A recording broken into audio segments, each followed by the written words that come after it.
रवि 10वीं के परीक्षा देकर हॉस्टल से वापस घर आता है। वह लगभग 4 साल से हॉस्टल पर ही अपना बचपन बिताया है। केवल छुट्टी के दिन ही कुछ दिनों के लिए आता था और फिर वापस हॉस्टल चला जाता था। रवि को अपने दादाजी से बहुत लगाव था। आते ही पहले अपने दादाजी का खोज करता है। माँ और रवि के पिताजी बताते हैं कि उनके दादाजी कुछ काम के वास्ते उसके चाचा के साथ कुछ दिनों के लिए बाहर गए हैं। असल में रवि बचपन में अपने दादाजी के साथ हमेशा उन लोगों का जो तालाब था उस तालाब में मछली पकड़ने के लिए जाया करता था। रवि को मछली पकड़ने का बहुत शौक था। वह इसीलिए आकर अपने दादाजी का जिक्र करता है। उसके 2-3 दिन घर में रहने के बाद एक दिन दोपहर के बाद रवि मछली पकड़ने के लिए अपना तालाब चला जाता है।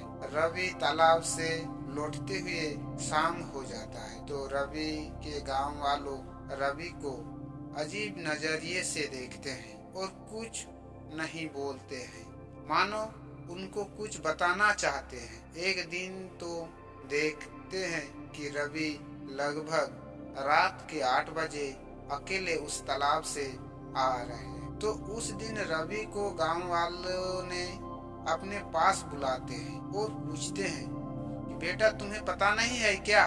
तो रवि एकटक अपने गांव वालों को देखने लगता है और पूछता है क्या चीज का? हमें तो कुछ पता नहीं है। तब गांव वाले उनको बताते हैं आपको शायद पता नहीं है, आप जिस तालाब से अकेले इतने रात को आ रहा है उस तालाब में भूत है और अकेले रात में मछली पकड़ने से भूत पकड़ता है। तो रवि गांव वालों को कुछ जवाब ना देते हुए अपने घर चला जाता है। जब ऐसे कुछ दिन सुनने के बाद रवि गांव के लोगों को एक दिन पूछते हैं कि क्या आप लोगों ने हम लोगों के तालाब पर भूत देखे हैं? तो उसके जवाब में गांव वाले उनको बताते हैं हम लोग तो नहीं देखे हैं, लेकिन आपके दादाजी से भूत का सामना हुआ है।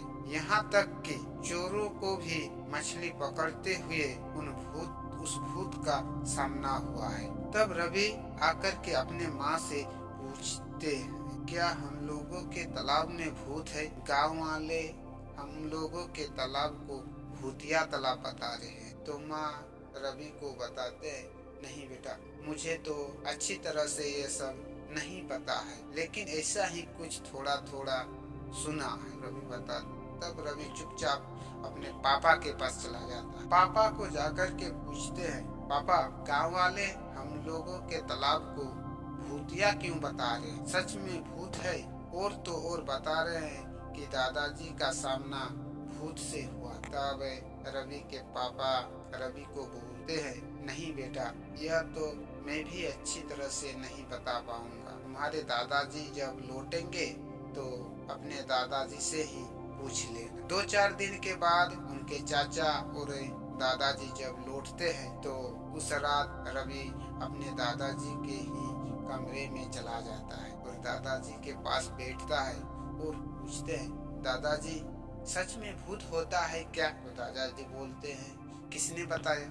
रवि बोलते हैं कि हम लोगों के तालाब मछली पकड़ने के लिए 2-4 दिन गए थे जब आप घर में नहीं थे। तो और एक दिन 8 बजे अकेले आ रहे थे तो गांव वाले बताते हैं कि हम लोग का बांध भूतिया बांध, यहाँ तक कि आपका सामना भूतों से हुआ था। रवि के बात सुनकर रवि के दादाजी चुपचाप रहते हैं। उसके बाद बोलते हैं हाँ भूत होता है, हाँ भूत होता है। रवि बोलते हैं कि उस रात क्या हुआ था बताइए। रवि का दादाजी बोलना शुरू करते हैं रवि के सामने कुछ इस तरह से कि उस रात मैं तालाब गया था मछली चोरों को देखने के लिए। पहले लोगों के तालाब में मछली चोर हमेशा हम लोगों का मछली चोरी करता था। तो उस रात हम चोरों को देखने के लिए अकेले ही गए थे और साथ में जाल भी लेकर के गए थे। तालाब के पास जब पहुंचा तो एकदम पूरा अंधेरा था और सन्नाटा था। चारों तरफ कोई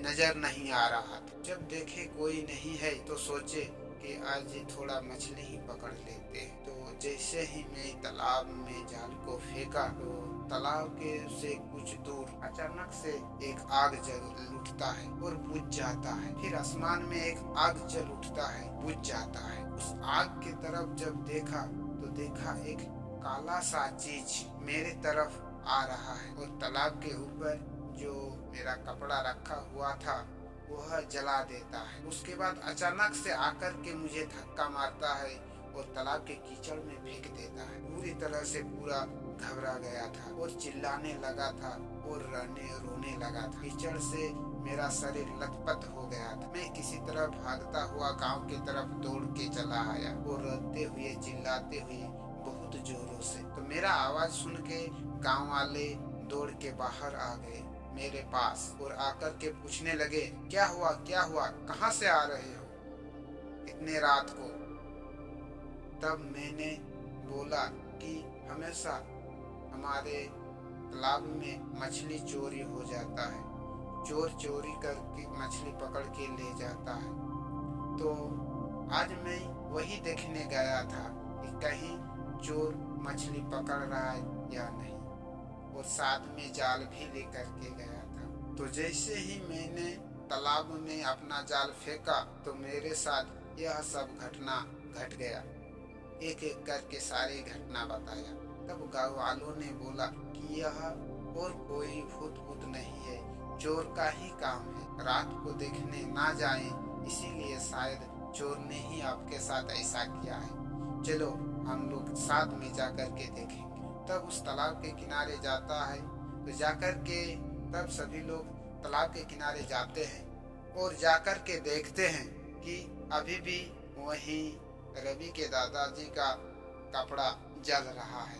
वो चारों ओर घूम करके देखे कहीं कोई नजर, वहाँ चारों ओर घूम करके देखें तो देखे कि कहीं कोई नजर नहीं आ रहा है। उसके बाद सब वापस लौट आते हैं और कुछ दिन चोरों के साथ भी यही घटना घटता है और बात धीरे धीरे पूरे गांव में रट जाता है। तब से लेकर आज तक रात में कोई मछली पकड़ने नहीं जाता है हम लोग के तालाब, और ना ही दिन में ही कोई अकेला मछली पकड़ने जाए। यह सुनकर रवि डर जाता है और कुछ देर तक चुपचाप रहता है। उसके बाद फिर दादाजी से पूछते, दादाजी बताइए ना, सचमुच आपने भूत देखा था क्या? सच में भूत होता है क्या? तो दादाजी बोलते हैं, ठीक है, यह बात किसी को मत बताना, मैं यह किसी दूसरे दिन तुमको बताऊंगा ये भूत का रहस्य। श्रोताओं, मैं यह कहानी यहीं पर समाप्त करता हूँ। इसके बाद वाली कहानी आप लोगों को दूसरे वीडियो में सुनाऊंगा, तो मेरे कहानी में बने रहिए और लाइक कीजिए मेरे कहानी को। और आप लोगों को कैसा लगा यह कमेंट करके बताइए। आप लोगों का सपोर्ट ही मेरा इसी तरह से आप लोगों को कहानी सुनाने में और ज़्यादा साहस जुटाएगा। तो आप सबको धन्यवाद।